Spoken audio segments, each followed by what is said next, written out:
Hello everyone, আসসালামু আলাইকুম। Welcome back to my channel. আজকে আমি আপনাদের সাথে শেয়ার করব খুব ইজি সিম্পল মশলা একটি সবজি রেসিপি, যেটা গরম ভাত কিংবা রুটি পরোটার সাথে খেতে অসাধারণ লাগে।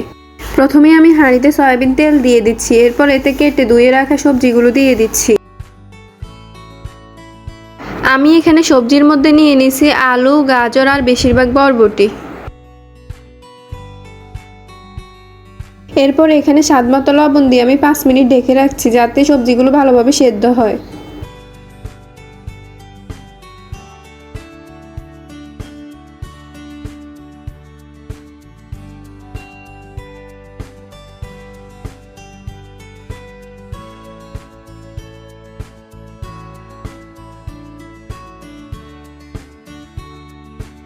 এরপর ঢাকনা সরিয়ে এখানে দিয়ে দিচ্ছি পেঁয়াজ কুচি, টমেটো, রসুন, হলুদ ও জিরা গুঁড়া দিয়ে সবজিগুলোকে ভালোভাবে নেড়েচেড়ে মিশিয়ে নিব।